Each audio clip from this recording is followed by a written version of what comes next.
سلامونه مې ومنئ. علي خان یم، شاکر میډیا اصل کې ستاسو په خدمت کې حاضر یم. کتونکو په ضلع مومند تحصیلي خویزۍ بیزۍ کې دغه د بدمنۍ او د ترهګرۍ یا کومې تورې تیارې چې وي هغه ختمیږي او کوم د امن فضا چې کوم د هغه په ضلع مومند تحصیلي خویزۍ او بیزۍ کې راخورېږي. تحصیلي بیزۍ کې یو کلی دی، اتم کلی ورته وایي. په هغه کې چې کله دلته 12 کاله مخکې حالات خراب شو او د دې ځای اوسېدونکي کله چې د دې ځای نه لاړل او د بدمنۍ د وجې او دلته چې کوم ترهګر راغلي او دلته چې کوم حالات خراب کړي د هغې د وجې د خلکو کډې وکړلې او په ټول ملک کې په مختلفو ښارونو کې هلته شتمن شو. اول ته یې در په در باندې ژوند تېراو. دغه د بدمنۍ دغه سخت ژوند دوی 12 کاله د خپل علاقې د خپل کلي ولس نه بهر تیر کړی دی. اوس چې کوم دی د پاک آرمي طرف نه دوی تقریبا دوی ټوټل 1560 خاندانونه دي چې اوس دوی ته 240 خاندانونو کلیر چټ ملاو شوی دی. دغه 240 خاندانونو ته ویلي دي چې تاسو خپل علاقې ته راتلی شئ او دلته اوسېدی شئ، خو دې کې به تقریبا چې یو میاشت ټیم لګي. اوس دا کوم نور خاندانونه چې پاتې دي د دوی دغه مطالبه ده چې دا د زر تر زره دا مرحله مکمل شي او چې موږ د خپل کلي ولس ته راشو او دلته په د خوشګوار فضا کې او د امن په فضا کې ساه والو. د دې ځایي خلک را سره دي چې دوی نن یو مشاورتي د حجره کې راغونډ شوي او میټینګ یې کړی. هغه خلکو سره ملاویږو او د هغې نه دا تپوسونه کوو چې دوی د دې خپل وطن نه جلا وطنۍ دغه 12 کاله څنګه تیر کړل او اوس خپل علاقې ته را روان دي. دا څه تاثرات لري؟ د مشرانو سره خبرې اترې کوو. موږ تقریبا 12 کاله مخکې واده دغه په موږ باندې راله او بیا موږ څوک پېښور له لاړو، څوک افغانستان له لاړو، در په در شو، خاورې په سر شو، مینې مرانې شو، کورونه مران شو او کلی هم ګډ وډ شو. اوس د سینیټر عبدالرحمن په مرسته باندې کومک باندې منډو څړلو باندې موږ دې ته راورسېدو چې دغه 250 کډو واده د اډر دغه شوی دی او نور پاتې دی.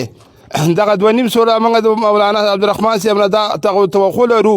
چې زموږ زر تر زره واده دغه کومې کډې دغه چې شوی منظوري چې شوې ده دغه په ځای کې او چې کومه 2 کیلومتره موږ ته حکومت وایي چې دې ته به نږدې نه راځئ. د دې موږ له کوشش او مرسته او دغه وکړي واده چې موږ ورته لاړ شو، ځکه چې موږ راشو او کور هم نه څه به کوم پلو به لاړ شو. پټي مران شوي دي، مینې مرانې شوي دي، کورونه مران شوي دي، هېڅ دغه نه لرو چې موږ ته حکومت پوره مرسته وکړي او الله پاک دې ده لره ډېر اجر او ثواب ورکړي چې موږ ته دومره منډه ترله واته کړې ځای پورې دا 2 ورځې موږ دلته تېرې کړلې او تاوان ما ته وکړ، توفان او منډې تړلې موږ وکړې. د موږ ډېره شکریه ادا کوو. موږ په 2009 کې کډې وکړې د دې ملک نه او بیا کډې مو وکړلې چې لاړو. بیا څوک دې وطن ته راسازېده، خو جنګونه وه او لانجې وې او جګړې وې، واده لاړ څوک په یو پلو څوک په بل پلو. بیا داسې کار وشو واده ورته چې منډې رامنډې به ما کله یو ته سوال کړی او کله بل ته سوال کړی. هلکه زموږ په دې مینو کې ناوې وې، هغه ناوې مو یوړې خلکو واده ورېده ورانې شولې، کوټې ټولې ورانې شولې، برنډې ورانې شولې. موږ څه چل وکړو؟ ویل چې تاسو بس صبر کوئ او الله به خیر کړي. واده ورېده یو ملک له ورشه بل ملک له ورشه، خو بس خبرې ته د غریب سړي خبرې ته خو څوک غوږ هم نه ږدي، خبرې ته هم چا غوږ نه ایښوده. نن داسې یو کار وشو چې فقیر عبدالرحمن صاحب راغی او موږ ته د خپله ګیلې او قصې وکړې چې ته راشه ته زموږ د علاقه وګوره. دغه علاقه د واده ورځ موږ روان یو خپل پټي له ځو او راته وایي چې مه ځئ دغه نشته، د اتم کلی ګلین دی. موږ داسې خبره وکړه سره چې سوال مو ته وکړو چې څه زموږ په دې حال باندې ورحمېږه، زموږ دې حالاتو ته وګوره، دا بچي دي، دا واړه دي، دا دغه دي، په یو ځای او په بل ځای کې پراته دي. اتم کلی راغلی په لښکر کلي کې پروت دی، په کوډاخیلو کې. شکریه ادا کوو د دې موجوده آرمي او د دې حاجي صاحب نه ډېره شکریه ادا کوو. کله زموږ دا مطلب دی دا مرام دی چې زر تر زره موږ له دا کار وشي نو موږ به ډېر خوشحاله شو. دلته پسې کارونه را روان دي، موږ به لاړ شو خپل ځمکې به واړو، که د غاښور به پکې وکړو، که کوټې ته داخل به پکې وکړو، که د پټولو پټې بیا کړو، که نه وه په خیمه کې به اوسېږو، څه به وکړو. واده ورځ دا خو حاجي صاحب دی موږ راغلي او ژړا او فریاد کوو. نن 3مه ورځ دلته پراته یو ته واده ورځ چې حاجي صاحب د ازبرای خدای واده ورځ که زموږ په حال باندې څوک رحم وکړي نو الله به ویني پاس د اسمان ملایکې به هم دغه شی موږ داسې خرابي. دغه څنګه چې مخکې دغه زموږ ملګرو دا بعضې خبرې وکړلې دا ټول حقیقت دي. موږ له 12-14 کاله وشو چې داسې لنډې کورونه ونیول په دې تمه باندې چې انشاءالله موږ به بېرته ګرځو، خو بېرته ونه ګرځېدو. موږ دغه شانتې شو چې څه افغانستان ته لاړو، څه پینډۍ او لاهور ته او پېښور ته لاړو، ګډ وډ شو. دغه شانتې په مزدوریو باندې زامن بچي خوار وزار دي ټول څوک ریړې ګرځوي څوک د چې په هوټلو کې دي کورونه همدلته شړ شو ځمکې هم شړې شولې هېڅ ابادي زموږ پاتې نه شوله که اوس زه تاسې بوځم او دغه کور ته م ودرومه نو دغه کور نه به ویرېږئ یېره ترې پکار ده دغه شان د ځمکې شړې شوې زه بله ورځې راغلی یم یو پټي کې مې د 50,000 کلدارو کار کړی دی دغه شان د موږ د دې حکومت نه دا توقع لرو چې موږ په دې حال باندې رحم وکړي او دغه اوسنی هرمي چې کومه ده او دغه پاک پوځ او کمانډن صاحب او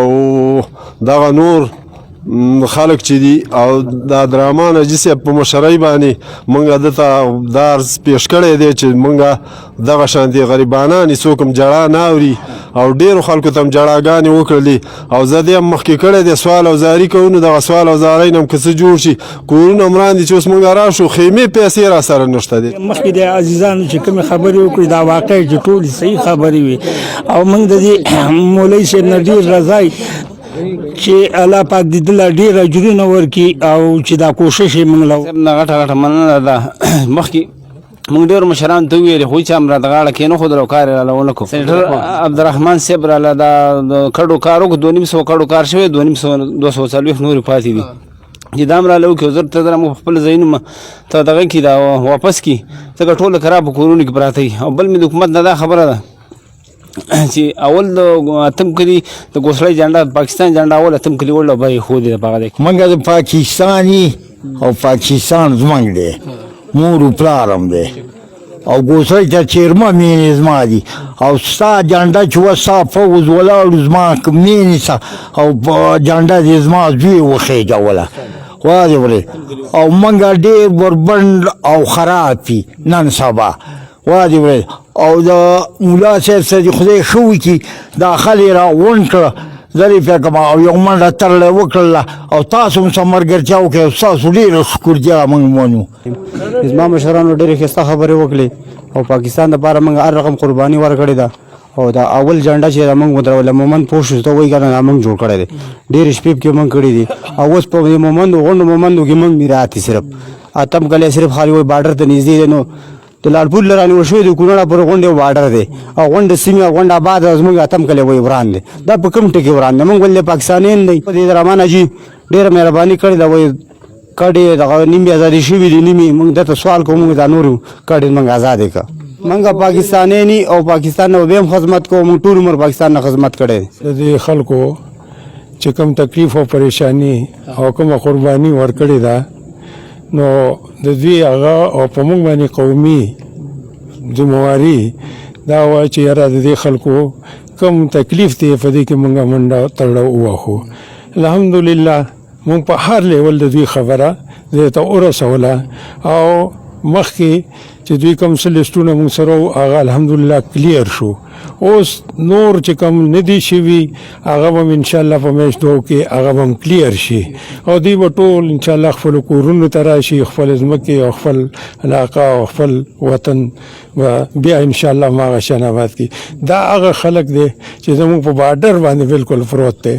دا هغه خلک دی چې دوی موږ لومبۍ جنډه د پاکستان په دغه ځای باندې د بارډر باندې لګولې ده دوی هر قسم قرباني د پاک فوج سره دا وخت ملیشیا سره او حکومت پاکستان سره چې څه قسم د دوی قرباني دغه کېدی شو هغه دوی کړی دی په دې دغه منډه کې په دې د دوی په دې کلیرنس کې د دوی په واپس راتللو کې د MR او د پاک فوج چې کوم یونټ دلته وي هغوی موږ سره هر قسم کوآپریشن وکړو خصوصا زموږ کمانډنټ صاحب هغه په دې کې دا لکه ذاتي مسله واغستله او په هر لیول باندې هغوی اجاګر کړه او د IGFC صاحب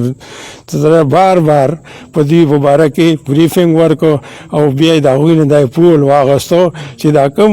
نمونه دا لیسټونه موږ سره دي نو هغوی ته هغې اجازت ورکړو انشاءالله دا نور هم هغې کې موږ د هغوی ټولو د IGP صاحب د کمانډنټ صاحب د پاک آرمي کوم یونټي چې دلته دي د MR کوم یونټي دي د هغوی ډېر زیات مشکور یو او انشاءالله دوی به زر تر زره د خپل کورونو ته راشي او دا کوم چې پاتې دي دغه به هم انشاءالله کلیر شي هغې به هم راشي صرف مسله د ریډ زون ده د 2 کیلومیټرو نو په 2 کیلومیټرو کې هم هم هغوی فوج ته یا نور چاته هیڅ اعتراض نشته، خو هغه د دې وجې نه دغه کول غواړي چېرې دا خلک دلته نه راځي چې زمونږ حالات داسې دي چې خدا نه خواسته مونږ اخوا ته کړه ګولې ولي یا دغه طرف نه ګولې راځي د افغانستان نه، نو هغه ګولې د سویلین زمونږ په هغې کې دغه نشي نقصان دي ته ونه رسېږي، نو د هغې وجې نه دا ریډ زون د هغې جوړ کړی د نور د هغې پکې هېڅ مفادات نشته. هغوی هم دا خواهش دی چې زر تر زره زمونږ دا خلک دغه ځای کې آباد شي، او مونږ د قوم چې کوم دی د ټولو نه مشکل دا دی چې زموږ دا علاقې چې کومې دي نو زمونږ آبادۍ نه ټول غره سره نږدې دي. هغه وجه دا ده چې دلته اوبه نشته، دلته خشاک نشته، دلته ګیا نشته، نو زمونږ زنانه زیم د دغه غره نه خشاک راوړي، د دغه غرونه ګیا راوړي، مال هم دغه غرونه کې سریږي، او ټول چې کوم زموږ ضرورت د دې غرونو دی، نو دې غریبانانو ته نن مشکل دا دی چې بره فوج پروت دی او لاندې چې کوم دی اوس کورونه وران دي. نو موږ حکومت نه دا درخواست کوو چې یاره د دوی د کورونو د آبادولو لپاره دوی د دوباره یو کمیشن مقرر کړی شي او دا ټول څیزونه دي هغوی په خپلو سترګو وګوري او لیست یې جوړ کړي او د دوی سره دی په خپل کور کې آبادولو لپاره څه هیلپ وکړي. نو دی به موږ ټول قوم د دې حکومت مشکور یو او دا زموږ د ټول قوم آواز دی. کمانډر صاحب کرنل محمد جمیل صاحب چې کوم دی هغه موږ سره ډېر زیات په دې کې هر قسم کوآپریشن آؤٹ آف د وی چې څومره وسه پورې کېدی شو هغه وکړو. دا وکتونکو د تحصیلي بېځایي دا تم کلي اوسېدونکي چا چې دا بار بار اقرار وکړو چې دا پاکستان زموږ ملک دی او دې سره موږ مینه کوو او دې کې موږ یو قسمه قربانۍ نه هم نه وروسته شوي. دې خلکو دا غوښتنه وکړله د دغه خلکو نه چې دا کوم نور کلی دی دا دې هم کلیر شي او موږ د خپل دې وطن ته راپرېږدي چې د خپل وطن کې د ژوند شپې سبا کړو. خلکو د کمانډنټ صاحب، د مومند رایفل، د پاک آرمي، د سابق سینیټر عبدالرحمن فقیر صاحب ډېره شکریا ادا کړل او د هغوی نه دا تمه وساتله او دا توقع تې کوي چې دغه کوم علاقه چې کوم خاندانونه چې پاتې دي او صفا شوي نه دي دوی دې هم زر تر زره صفا کړي، موږ زر تر زره خپل وطن ته راشو. په یو نوي خپرونه یو نوي پروګرام کې به یو وارث تاسو په خدمت کې به حاضرېږو. تر هغې پورې خپل کوربالي خان له اجازت ورکوي. په لوی الله مسپارم.